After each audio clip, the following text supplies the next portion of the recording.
गौ माता से निकलने वाला एक भी पदार्थ ऐसा नहीं है जिसको उपयोग में नहीं लाया जा सकता। गौ माता के गोबर से बने कंडे से आप हवन कर सकते हैं, यज्ञ कर सकते हैं, और उनके गोबर से बने कंडे से यदि आपने भोजन किया तो आपका मन शुद्ध होगा, और मन शुद्ध होगा तो आत्मा शुद्ध होगी, और आत्मा शुद्ध होगी तो संसार शुद्ध दिखेगा, और जब विचार शुद्ध होंगे, आत्मा शुद्ध होगी तो परमात्मा के प्रति आपका भाव भी शुद्ध हो जाएगा। इसीलिए कहा गया है जैसा खाओगे अन्न वैसा होएगा मन। जैसा आप खाओगे, जैसा आप पियोगे, जैसा आप अन्न ग्रहण करोगे, वैसा ही आपका मन हो जाएगा।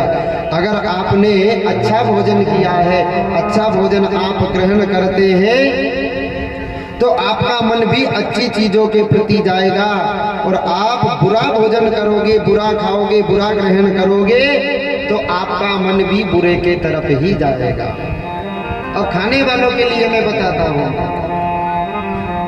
शुद्ध सात्विक भोजन आप करोगे तो आपकी बुद्धि परमात्मा की तरफ जाएगी, और अगर आप जो खाने योग्य वस्तु नहीं है उसे खाओगे तो आपका मन बुरी चीजों में चला जाएगा।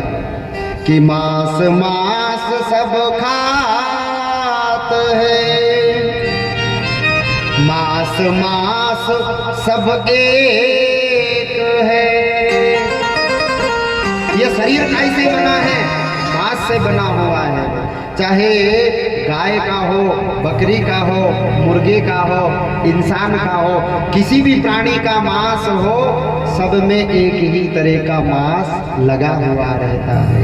कि मांस मांस सब एक है, मुर्गी बकरी गाय, और आँख देख जो खात है, सो नर नर कही जा। मांस सबका एक है, केवल जीवन के स्वाद के कारण अगर आप आँख देखकर भी उसे खाते हो तो फिर आपको बचाने वाला कोई नहीं है। मान लीजिए आप कोई पदार्थ खा रहे हैं, चाय पी रहे हैं, दूध पी रहे हैं, और अगर उसमें कोई मच्छर गिर जाए या माखी गिर जाए तो आप उसे पी सकते हैं? पियोगे आप उसे? या उंगली से पकड़ के कि हाँ एक आड़ी फेंक दो, नहीं कहीं हड्डा है, कोई हड्डा तो है ही नहीं जो पाप लगेगा। लोगों के बहुत सारे लोग बोलते हैं कि हड्डा खाने से पाप लगता है, मांस से नहीं लगता है, तो उन मक्खी के निकाल के बाहर फेंक देते, वो भी कहीं हड्डा है जो पाप लगेगा और गटक जाए चाहे दूध के। तो मांस सब में एक है, लेकिन जो आंख देखते हुए भी अगर माखी खाता है तो वो उल्टी जरूर करता है। इसलिए जैसा आप अन्न खाओगे वैसा आपका मन हो जाएगा, जैसा पानी पियोगे वैसी वाणी होएगी। जैसा करोगे संग, आप अच्छे का संग करोगे तो आप भी अच्छे हो जाओगे।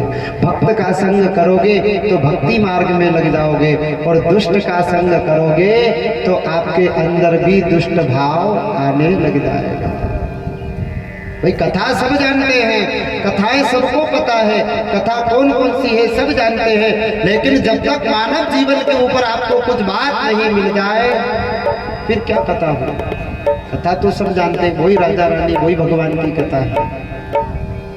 तो जैसा आप संग करोगे वैसा ही रंग आपके ऊपर चढ़ जाएगा। नहाने धोने से शरीर शुद्ध नहीं होता है। शरीर शुद्ध कैसे होता है? नहाए धोए क्या हुआ? नहाने धोने से कुछ नहीं होता है। नहाने धोने से कुछ होता है? शरीर शुद्ध होगा नहाने से।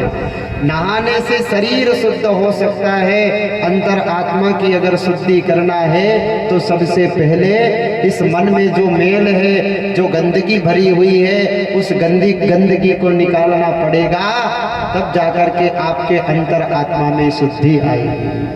नहाए धोए क्या हुआ, जो मन मेल न जाए, मन का मेल आपके अंदर भरा हुआ है तो नहाने से कुछ नहीं होने वाला है। मीन सदा जल में रहे, मछली हमेशा जल में रहती है, लेकिन फिर भी गंध न जाए, फिर भी उसके शरीर से बदबू आती ही रहती है। पानी से नहाने से कुछ नहीं होने वाला, जब तक अंतर आत्मा को भगवान रूपी गंगा में डुबकी नहीं लगाया तब तक आपका शुद्धिकरण होने वाला नहीं है। और आत्मा को अगर शुद्ध करना है, परमात्मा को प्राप्त करना है, तो मन का जो मेल है इस मेल को निकाल कर फेंक दीजिए। मेल जब निकल जाएगा, निर्मल मन आपका जब हो जाएगा, मोह कपट छल छिद्र न भावा, निर्मल मन जन सो मोही पावा। निर्मल मन जब आपका हो जाएगा तो भगवान आपको दर्शन दे देगा। तो यहाँ उस गौ माता को, जो गौ माता भगवान को सबसे ज्यादा प्रिय है, उस कामधेनु गाय को लेकर के इंद्र देवता गए, भगवान के आगे कामधेनु को खड़ा किया। भगवान प्रसन्न हो गए। इंद्र से कहा कि इंद्र, आज तो तुमने ऐसा दुस्साहस किया है मेरे भक्तों को परेशान करने का, आज के बाद ऐसा दुस्साहस मत करना। इंद्र को समझा दिया। इंद्र ने भगवान को नमस्कार किया और इंद्र नमस्कार करके अपने स्वर्ग में चला गया। इधर सारे देवी देवता आकर के भगवान की स्तुति करने लगे। भगवान की स्तुति हुई और उसी समय कामधेनु गाय ने भगवान की स्तुति की और अपने दूध से भगवान का अभिषेक किया। ऐरावत हाथी ने, जो इंद्र का हाथी है, अपनी सूंड से भगवान के ऊपर जल की धारा बहाई। उस जल से आकाश गंगा के जल से अभिषेक किया भगवान का, और भगवान का गोविंद नाम उसी हाथी ने रखा है। गोविंद,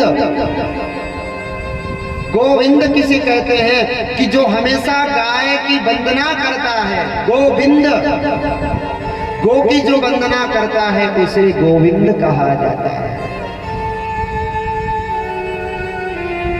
अब आज गौ माता को कोई खरीदने वाला नहीं है तो सब भैंस की वंदना करते हैं। गोविंद कोई नहीं बचा है आज के समय में, सब भैंस बिंद बचे हैं। हाँ, गोविंद नहीं बचा इन जमाना में, सब भैंसा बिंद है। भैंसाउर की वंदना करें।